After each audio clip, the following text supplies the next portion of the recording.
ஆரம்பிச்சல் நண்பர்களுக்கு வணக்கம். திருவள்ளூரை அடுத்த திருப்பாச்சூரில் தன்னார்வலர்கள் பொதுமக்கள் இணைந்து நடத்திய மரம் நடுதல் பணி. அதை பற்றி தான் இந்த வீடியோவில் பார்க்க போகிறோம். வீடியோக்குள்ளே போகிறதுக்கு முன்னாடி இந்த மாதிரி யூஸ்ஃபுல் இன்ஃபர்மேஷன் தெரிஞ்சுக்க மறக்காம நம்ம ஆரம் சேனலை சப்ஸ்கிரைப் பண்ணிக்கோங்க.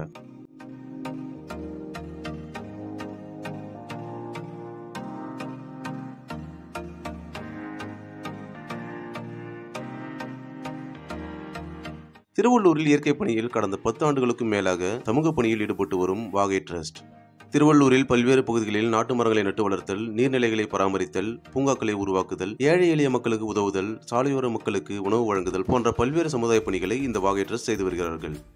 வாகை ட்ரஸ்ட் முயற்சியில் திருவள்ளூர் நகராட்சியுடன் இணைந்து ஸ்ரீ நிகேதன் பள்ளி அருகில் அமைந்துள்ள புல்புல் பூங்கா தற்போது பொதுமக்களின் பிரபலமான பொழுதுபோக்கு பூங்காவாக மாறியுள்ளது.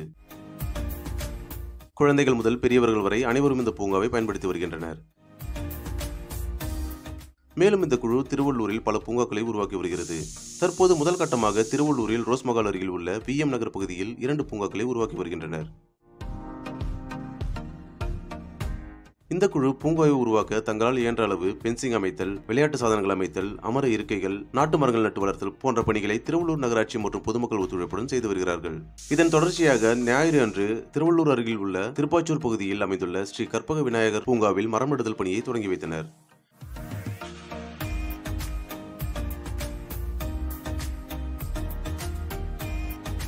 இந்த நிகழ்வில் அப்பகுதியை சேர்ந்த தன்னார்வலர்கள், மாணவர்கள், குழந்தைகள் என பலர் ஆர்வத்துடன் கலந்து கொண்டனர்.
நம் குழந்தைகளை செல்போனில் மூழ்க விடாமல் இது போன்ற உடலை ஆரோக்கியமாக வைக்க உதவும் ஆக்கப்பூர்வமான இடங்களுக்கு கூட்டி செல்ல வழிவகை செய்த வாகை குழுவிற்கு மனமார்ந்த பாராட்டுக்கள். உங்கள் சேவை மென்மேலும் சிறக்க வாழ்த்துக்கள். நாமும் இவர்களோடு சேர்ந்து பயணிப்போம். இந்த வீடியோ பற்றின கருத்துக்களை மறக்காம கமெண்ட் பாக்ஸ்ல சொல்லுங்க. இந்த வீடியோ பிடிச்சிருந்தா லைக் பண்ணி உங்க ஃப்ரெண்ட்ஸ் அண்ட் ஃபேமிலிக்கு ஷேர் பண்ணுங்க. மீண்டும் ஒரு வீடியோவில் சந்திப்போம். நன்றி.